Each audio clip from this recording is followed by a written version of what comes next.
So there's this new thing going on, and it's called the bride diet.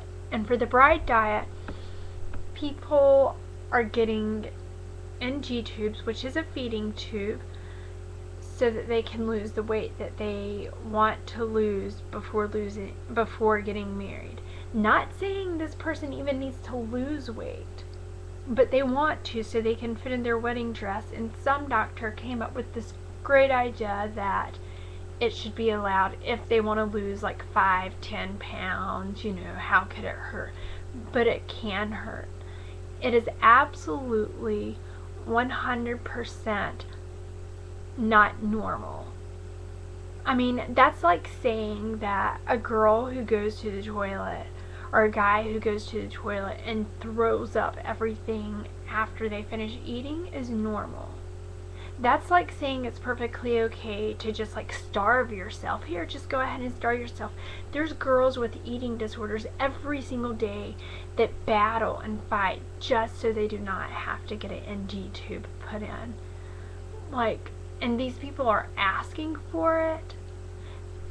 I can't help but wonder what this person's children are going to end up being. What is this person going to teach their children?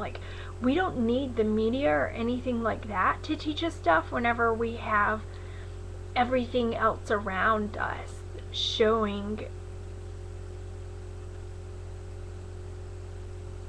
I don't even know what to call it, ridiculousness. Anybody who wants to get a feeding tube so they can fit into a wedding dress, seriously, please seek some help before you do it, and maybe you'll realize that it's not what you want at all. First of all, they're not even comfortable.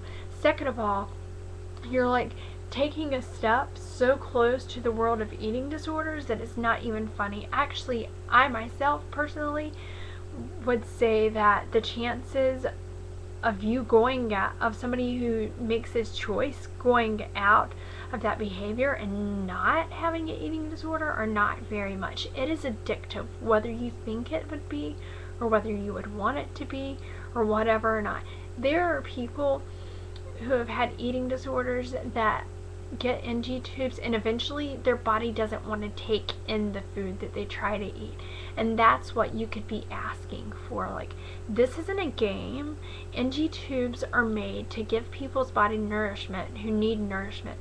Yes, there are a lot of people out there that kind of put themselves at that spot, but there's things going on. There's real things going on within their minds and within their bodies or whatever it may be. It's a serious, real struggle, and I think that anybody who would want to get an NG tube put in just so that they can lose weight for a wedding also has a serious issue that they need to face, that they need to look at and do something about. And I do believe that it should not be allowed, and there's no reason to let it continue. And the media, you can take off all the thin models, you can take all the thin actors and actresses out, but if you say yes to this, there's no point, because this is so much more effective and to saying this is the standard than us to watch thin little people on TV. Because it's not about the thin little people on TV. I myself struggle with an eating disorder, and I could watch a million thin people and not think, oh, that's where I'm going to set my standard. But to hear somebody say, I'm outright going to do this, I'm going to stop eating, get an NG tube fit in, and then I'm going to fit in this dress, that's twisted.